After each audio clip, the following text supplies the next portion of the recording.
Les Québécois doivent ouvrir les yeux maintenant parce qu'un jour, ils vont se réveiller et réaliser que leurs enfants ne leur appartiennent plus du tout. Bonjour, bonsoir. Bienvenue sur la chaîne de l'immigration et de l'entrepreneuriat.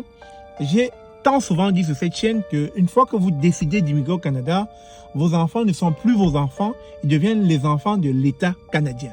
Et quand je l'ai dit, beaucoup de personnes ont crié après moi, beaucoup de personnes m'ont hué, beaucoup de personnes ont trouvé que je divaguais et m'ont traité de tous les noms d'oiseaux. Mais écoutez cette femme. Les Québécois ne réalisent pas qu'ils ont déjà perdu ce qu'on appelle la primauté parentale. Officiellement, on dit encore que les parents sont les premiers responsables de leurs enfants.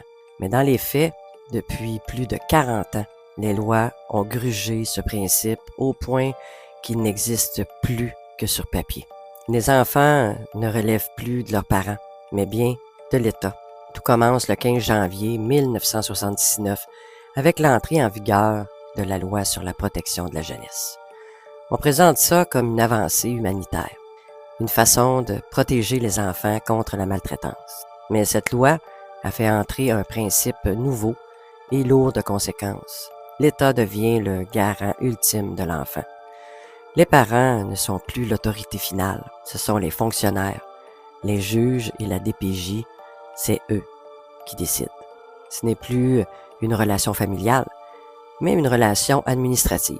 La primauté parentale devait être respectée, mais dans la pratique, elle est vite passée au second plan. On a vu des enfants arrachés de leur foyer, non pas pour violence, mais pour des motifs aussi vagues que conditions de vie jugées inadéquates. Trop petits logements, pas assez de nourriture dans le frigo, manque de ressources financières. Au lieu de soutenir la famille, l'État a choisi de punir les parents et de transformer l'enfant en pupille du système. En 1998, une autre étape cruciale s'ajoute avec la loi sur l'instruction publique. L'école devient obligatoire. Ça peut sembler banal, mais cette obligation retire aux parents une liberté fondamentale, choisir eux-mêmes le parcours de leur enfant. À partir de ce moment, refuser d'envoyer ton enfant à l'école n'était plus un choix, c'était une infraction. Et si tu t'y opposes, l'État peut intervenir directement. Les parents passent du rôle de premier éducateur à celui de simple exécutant des décisions imposées par le ministère. En 2015, l'imposition des cours d'éducation sexuelle dans toutes les écoles illustre encore cette logique. De nombreux parents ont protesté.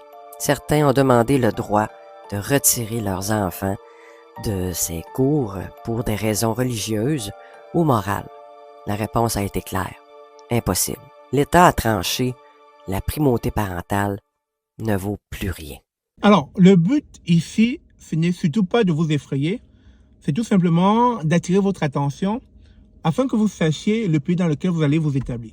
Parce que le Canada tel que c'est perçu à l'extérieur, beaucoup ignorent ce qui se passe à l'intérieur. Et donc, en attirant votre attention, on suppose que vous prendrez les moyens ou alors vous vous mettrez au four au moulin pour pouvoir apporter l'éducation de base afin d'éviter que vos enfants dérapent en sol canadien. Et donc, il va falloir être au four et au moulin pour que cela ne se produise pas. Vous avez deux choix. Soit vous impliquez dans l'éducation de vos enfants, soit vous les laissez à la merci de la société.